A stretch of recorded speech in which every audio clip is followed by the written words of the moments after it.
In 1982, my husband Grant and I moved from California to Massachusetts with our newborn son.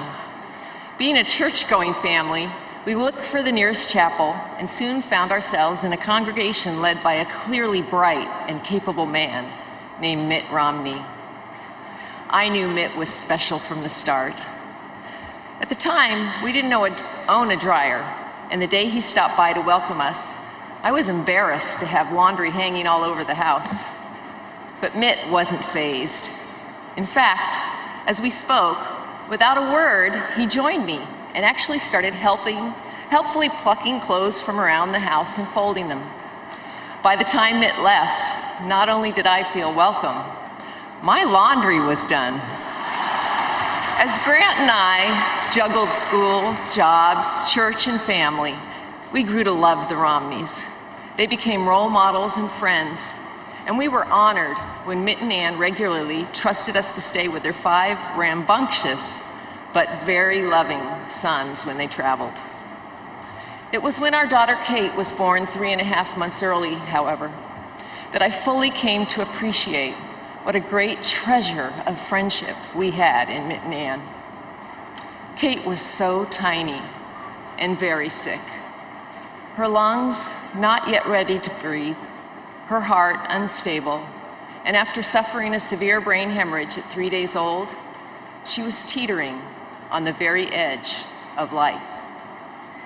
As I sat with her in intensive care, consumed with a mother's worry and fear, dear Mitt came to visit and pray with me. As our clergy, he was one of very few visitors allowed. And I will never forget how, when he looked down tenderly at my daughter, his eyes filled with tears, and he reached out and gently stroked her tiny back. I could tell immediately that he didn't just see a tangle of plastic and tubes and wires. He saw our beautiful little girl, and he was clearly overcome with compassion for her. During the many months that our Kate was hospitalized, the Romneys often cared for our 2-year-old son, Peter. They treated him like one of their own, like a sick son.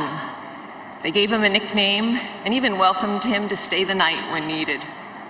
When Thanksgiving rolled around, Kate was still struggling for life. Brain surgery was scheduled, and the holiday was the furthest thing from our minds. But that morning, I opened my door to find Mitt and his boys, arms loaded down with a Thanksgiving feast. Of course, we were overcome. When I called to thank Ann later, she sweetly confessed it had been Mitt's idea, that most of the shopping and cooking and chopping had been done by him. She and the boys had just happily pitched in. Eventually, we moved from Boston. Our daughter Kate grew into an amazing girl of faith and love. But complications of her birth remained with her, and after 26 years of both miracles and struggle, she passed away just 1.5 years ago. In the midst of making the final decision to run for president, which had to be the most difficult of their lives, when they heard of Kate's passing, both Mitt and Ann paused to personally reach out to us and extend us sympathy and express their love. It seems to me, when it comes to loving our neighbor, we can talk about it or we can live it. The Romneys live it every single day.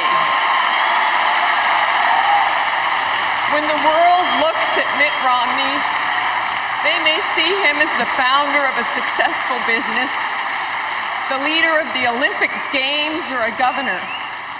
But when I see Mitt Romney, I know him to be a loving father, a man of faith, and a caring and compassionate friend. It is with great excitement and renewed hope that I think of how our country will be blessed as it is led by a man who is not only so very accomplished and capable, but who has devoted his entire life quietly serving others. That man is Mitt Romney.